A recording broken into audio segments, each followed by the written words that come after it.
Welcome to मन भावना classes. स्वागत है आपका हमारी क्लासेस में। मैं वीपी वर्मा। आप हमारे साथ पढ़ने जा रहे हैं आज क्लास 10th का मैथ सब्जेक्ट। उससे पहले मैं आपको बता दूं, थोड़ा अपनी क्लासेस के बारे में इंट्रोडक्शन दे देता हूं कि यहाँ पर क्लास 1 से लेकर के 5 तक इंग्लिश और हिंदी मीडियम की ऑफलाइन क्लासेस चलती हैं।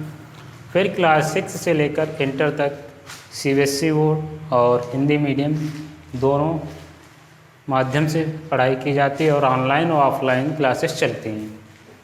आपको हमारे ऑनलाइन कोर्सेस हमारे यूट्यूब चैनल पर तो डेमो वीडियोस मिलेंगी और जो पूरा कोर्सेस है वो हमारे ऐप पर मिलेगा। आप प्ले स्टोर पर जाइएगा और वहाँ से मन भावना क्लासेस सर्च कीजिए और हमारा ऐप डाउनलोड कर लीजिएगा, ठीक है।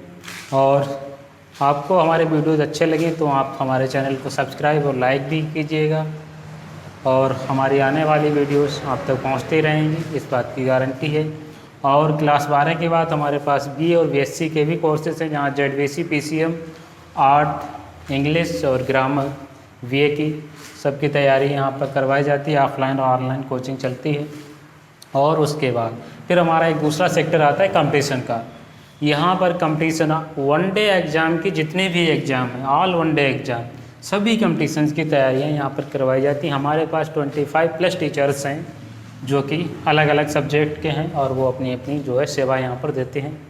तो ठीक है, अब मैं स्टार्ट करता हूँ क्लास 10th का मैथ। मैं ये हमारी डेमो वीडियो है और यहाँ से आप देखें, अगर आपको अच्छा लगे तो आप हमारे कोर्स को ख़रीदिएगा और आप वहाँ से पढ़ाई स्टार्ट कीजिएगा। हमारे पास और भी बहुत बढ़िया टीचर्स हैं, हम ये केवल डेमो वीडियो आपको दे रहे हैं। तो चलिए हम स्टार्ट करते हैं। हमारा क्लास 10th का मैथ आज से ही हमने स्टार्ट किया है बिल्कुल, और ये हमारा पहला चैप्टर स्टार्ट होने जा रहा है, पॉलिनोमियल, जिसे हम बोलते हैं बहुपद। बहुपद पॉलिनोमियल, ठीक है, आज से ही स्टार्ट हुआ है। तो सबसे पहले हमें इसमें क्या जानना है पॉलिनोमियल्स वाले में कि ये बहुपद होता क्या आखिर, ठीक है। बहुपद की परिभाषा क्या है? तो परिभाषा तो इसकी कुछ भी निकल सकती है, लेकिन आपको एक लाइन ध्यान रखनी है। वो लाइन क्या ध्यान रखनी है? ऐसा पद जिसकी घात 1 हो, ठीक है। और बहुपद तो कई प्रकार, जैसे ये 5 है, ये भी एक बहुपद है, 6 है, ये भी एक बहुपद है, लेकिन यहाँ पर घात कितनी है? 1 है, ठीक है।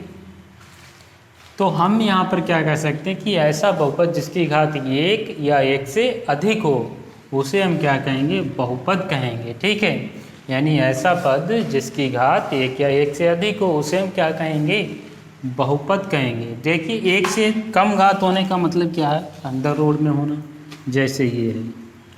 अब ये क्या? ये बहुपद नहीं है, क्योंकि इसकी जो वैल्यू है वो 1 से कम जाएगी। इसकी पावर कितनी हो जाएगी? 1/2 हो जाएगी, ठीक है। और मैंने क्या कहा? पावर 1 से अधिक होनी चाहिए, ठीक है। तो ये अंडर रूट x जो है ये बहुपद नहीं होगा। तो यहाँ पर एक नोट करके लाइन लिख लेनी है।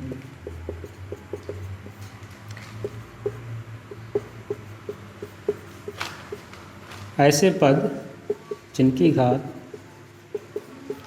1 या 1 से अधिक हो, ठीक है, उसे हम क्या कहेंगे? बहुपद कहेंगे। दूसरी परिभाषा क्या है? इससे क्या निकल? संख्याएं, यानी सभी परिमेय या परिमेय और वास्तविक संख्याएं चर x में बहुपद कहलाती हैं। अब ये परिमेय या परिमेय और वास्तविक संख्याएं आप सब पढ़ चुके हैं। परिमेय क्या होती है? इसे p/q रूप में लिखा जा सके। अपरिमेय संख्याएं अंडर रूट में होती हैं। वास्तविक संख्याएं ये दोनों संख्याओं से मिलकर बनती हैं। परिमेय भी संख्याएं भी वास्तविक हो सकती हैं और अपरिमेय संख्याएं भी वास्तविक हो सकती हैं। और ये सभी यदि चरमेय हैं तो बहुपद कहलाएंगे, ठीक है। जैसे एग्जाम्पल की बात करें, बहुपद क्या होगा? जैसे 5x+2 हो गया, 9 हो गया, ये भी तो एक बहुपद है। 2x² प्लस का 3x प्लस का 1, ये सब क्या है? बहुपद है, ठीक है। और भी ले सकते हैं, 3x + 5y2 माइनस का 3y2 कर लीजिए, 4x² प्लस का 3y2, इस हिसाब से हम ले सकते हैं, ठीक है। तो हो गया हमारा नॉर्मल सा बहुपद। ऐसे पद जिनकी घात 1 या 1 से अधिक हो उन्हें क्या कहेंगे? हम बहुपद कहेंगे। और जितनी भी परमेय या अपरिमेय वास्तविक संख्याएं वो सब क्या होंगी, सभी जो परमेय या अपरिमेय वास्तविक संख्याएं होती हैं वो बहुपद हो सकती हैं 4x के साथ। एग्जाम्पल लिख दिया है। अब आगे हम स्टार्ट करेंगे बहुपद कितने होते हैं। एक पदीय बहुपद होता है, द्विपदीय बहुपद होता है, त्रिपदीय बहुपद होता है।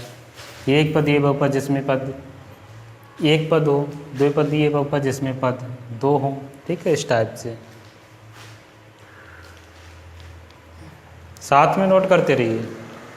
अलग से इसके हैंड रिटन नोट्स आपको प्रोवाइड कर दिए जाएंगे।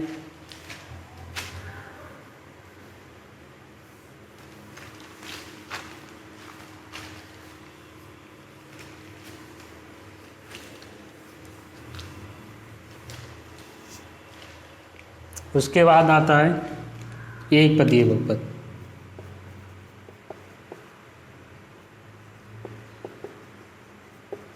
एक पदीय बहुपद ये क्या होता है, जिसमें एक होता है ऐसा बहुपद जिसमें एक पद हो, ऐसा बहुपद जिसमें एक पद हो। ठीक है, यानी ये एक ऐसा बहुपद होता है जिसमें केवल एक ही पद होता है, तो उसे हम क्या कहेंगे, एक पदीय बहुपद कहेंगे। ठीक है, तो इसको ध्यान रखना है। आगे आता है द्विपदीय बहुपद। द्विपदीय बहुपद और आगे आएगा त्रिपदीय बहुपद। इसमें क्या होगा, एक ऐसा बहुपद होगा जिसमें दो पद होंगे। ठीक है, और एक ऐसा पद होगा जिसमें तीन पद होंगे। तो ये तो हो गया एक नॉर्मल सा हमारा बहुपद के बारे में। अब इसके बाद हम बात करेंगे शून्य बहुपद की। शून्य बहुपद क्या होता है, ठीक है, तो इसको एक बार नोट कर लीजिए जल्दी से।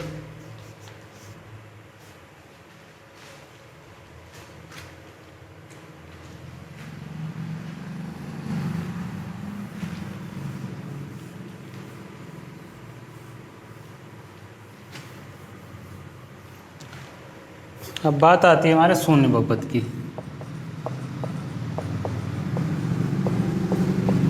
ये क्या होता है शून्य बहुपद। इसमें देखिए जितने भी बहुपद होते हैं हमारे, सबके गुणांक जीरो होने चाहिए। ऐसे बहुपद जिसमें सभी गुणांक जीरो हों, ऐसे बहुपद जिसमें सभी गुणांक जीरो हों। ठीक है, जैसे कि एग्जाम्पल में अगर हम बात करें, 0x² प्लस का 0x प्लस 0, इसमें देखिए x का गुणांक कितना जीरो है, x² का गुणांक कितना जीरो। तो इस हिसाब से जो भी गुणांक होते हैं वो जीरो होने चाहिए, सभी गुणांक जीरो। यहाँ पर जो अचर पद है वो भी जीरो होना चाहिए, तब क्या होंगे हमारे, तब ये शून्य बहुपद होंगे। ठीक है, तो एग्जाम्पल के तौर पे और भी ले सकते हैं, 0y², ये केवल y कर सकते हैं, 0y प्लस 0, ये भी हो गए हमारे शून्य बहुपद। ठीक है, इस टाइप से। इसके बाद हम बात करेंगे द्विघात बहुपद। ठीक है, उससे पहले एक आएगा रैखिक बहुपद। ठीक है, रैखिक बहुपद या एक घात वाला बहुपद। चलिए उसकी भी बातें कर लेते हैं पहले। रैखिक बहुपद या एक घात वाला बहुपद भी बोल देते हैं। इसमें ऐसा बहुपद होता है जिसकी घात एक हो, ऐसा बहुपद जिसकी घात उच्च घात ले लेते हैं यहाँ पर, उच्च घात एक हो, यानी सबसे हाईएस्ट टर्म की घात जो है वो एक हो, तो वो क्या होगा, रैखिक बहुपद होगा या एक घात वाला बहुपद होगा। ठीक है, इसमें जैसे 2x plus 1, 3x plus 5/2, 4y minus का 3y 5, इस टाइप से। ठीक है, इसमें क्या है, सबसे हाईएस्ट टर्म है हमारा चर के साथ होना चाहिए। ये x है, यहाँ पर घात 1 है, यहाँ पर भी 1 है, यहाँ पर भी 1 है। ठीक है, तो यहाँ पर सबसे हाईएस्ट जो टर्म है हमारा, जो बीजीय अंक है, उसकी घात, सबसे हाईएस्ट घात जो है वो एक होनी चाहिए, तब वो क्या होगा, रैखिक बहुपद होगा। ठीक है, यानी सबसे हाईएस्ट टर्म की घात 1 होनी चाहिए, तब रैखिक बहुपद होगा या एक घात वाला बहुपद होगा। एग्जाम्पल में लिखा 2x + 1 3x + 5/2 4y माइनस का 3y5। अब आगे हम बात करेंगे द्विघात बहुपद वाले, जहाँ से हमें मेन काम स्टार्ट होता है हमारा। तो इसको आप नोट कर लीजिए एक बार।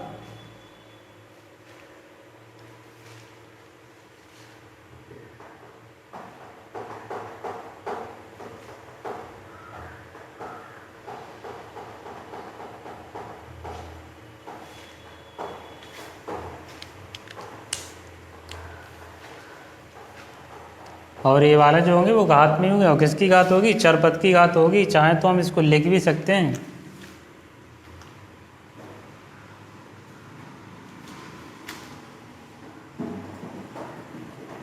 चरपद की, यानी जो भी हमारा चरपद या बीजीय पद, चरपद या बीजीय पद जो है उसकी घात 1 हो, तब क्या होगा? हमारा रैखिक बहुपद होगा। इसके बाद अब हम स्टार्ट करेंगे द्विघात बहुपद।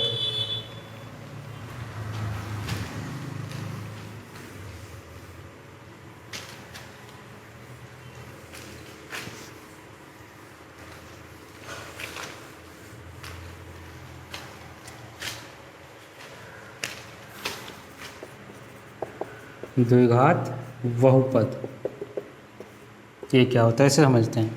इसमें क्या होगा? जो भी हमारा चर पद होगा उसकी हाईएस्ट पावर कितनी होनी चाहिए? 2 होनी चाहिए, यानी 2 होनी चाहिए। तो इसमें लिख सकते हैं ऐसा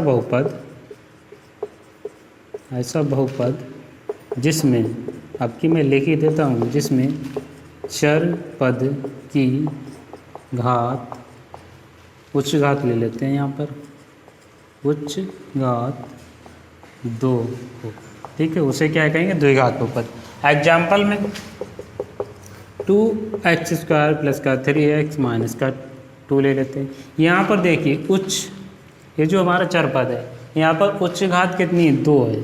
तो उच्च घात यानी सबसे ज़्यादा घात कितनी होनी चाहिए? 2 होनी चाहिए, तभी वो होगा द्विघात बहुपद। यहाँ पर y² - का 5/2 ये भी एक बहुपद है। 3x² माइनस का 4x माइनस का 1/2 ये भी एक बहुपद है। तो इस हिसाब से हम ले सकते हैं, ठीक है। उसके बाद हमारा नेक्स्ट है त्रिघात बहुपद। बस यहीं तक बात कर लेते हैं, इसी तरह से आगे भी बनते रहेंगे। त्रिघात बहुपद, इसमें क्या होता है? तो इसमें हम लिख सकते हैं कि ऐसा बहुपद जिसमें चर पद की उच्च घात 3, यानी यहाँ पर हाईएस्ट पावर कितनी होगी? 3 होगी, 3 होगी, ठीक है। एग्जाम्पल में चलो यहाँ पर केवल ले लेता हूँ x³ माइनस का 3x² + का 2x + का 5/2 ले सकते हैं। इस हिसाब से केवल हम लिख सकते हैं 3y³ + का 5/2, इस हिसाब से कुछ भी ले सकते हैं। z³ माइनस का 5/2 इस हिसाब से हम ले सकते हैं। तो यहाँ पर देखिए हाईएस्ट घात कितनी है? 3। तो हाईएस्ट पावर कितनी होनी चाहिए? 3 होनी चाहिए, z है, ठीक है। तो यहाँ पर हाईएस्ट पावर कितनी होनी चाहिए? 3। इसको नोट कर लीजिए।